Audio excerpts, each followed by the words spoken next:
പ്രിയപ്പെട്ട പ്രേക്ഷകരെ, ഇന്ത്യയുടെ പ്രധാനമന്ത്രി നരേന്ദ്രമോദിയെ അധിക്ഷേപിച്ചുകൊണ്ട് ധാരാളം ആൾക്കാർ സോഷ്യൽ മീഡിയയിൽ കറങ്ങി നടപ്പുണ്ട്.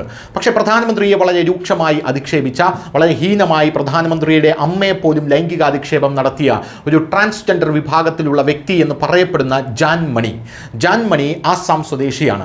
ഇവർക്കെതിരെ ഇന്ത്യയിലുടനീളം കേസുകൾ കൊടുക്കാനാണ് ഇപ്പോൾ BJP അണികളുടെ പ്രധാനപ്പെട്ട തീരുമാനമെന്ന് പറയുന്നത്. ആ കേസുകൾ അവർ കൊടുത്തുകൊണ്ടിരിക്കുന്നു. പക്ഷേ ഇവർ ആസാമിൽ നിന്നുകൊണ്ടുള്ള സ്വദേശിയായതുകൊണ്ട് തന്നെ ഇവർക്കെതിരെ ആസാമിൽ ഒരു കേസ് കൊടുക്കാൻ BJP പ്രവർത്തകർ തയ്യാറാകുമോ എന്നുള്ളതാണ് പ്രധാനപ്പെട്ട ചോദ്യം.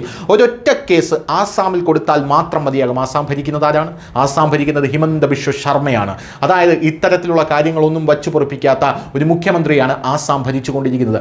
അവിടെ ജാൻ മണിക്കെതിരെ സംഘപരിവാറോ അല്ലെങ്കിൽ BJP പ്രവർത്തകരോ കേസ് കൊടുക്കുമോ എന്നുള്ളതാണ് പ്രധാനപ്പെട്ട ചോദ്യം എന്ന് പറയുന്നത്.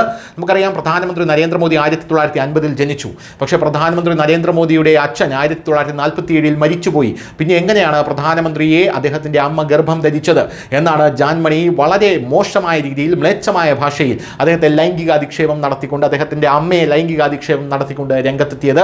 ഇത് പൊറുക്കാനാവാത്ത തെറ്റാണെന്ന് പറഞ്ഞുകൊണ്ട് ഇപ്പോൾ BJPയുടെ പ്രവർത്തകർ രംഗത്തെത്തിയിട്ടുമുണ്ട്. ഇതേ തുടർന്ന് ഇവർ വലിയൊരു മാപ്പപേക്ഷയുമായി രംഗത്തെത്തിയിട്ടുണ്ട്. എനിക്ക് തെറ്റുപറ്റിയതാണ്, ആ സാഹചര്യത്തിൽ വൈകാരികമായ പ്രതികരണമാണ് എൻ്റെ ഭാഗത്തു നിന്നും ഉണ്ടായത് എന്ന് പറഞ്ഞുകൊണ്ടാണ് ഇവർ രംഗത്തെത്തിയത്. പക്ഷേ നിയമം അറിയില്ല എന്നുള്ളത്, നിയമം ലംഘിക്കാനുള്ള ലൈസൻസ് അല്ല എന്ന് പറയുന്ന അതേ തത്വം തന്നെയാണ് ഇവിടെയും ജാൻ മണിക്ക് ആപ്ലിക്കബിൾ ആകുക എന്നുള്ളതാണ് മറ്റൊരു പ്രധാനപ്പെട്ട കാര്യം. News desk, news India Malayalam.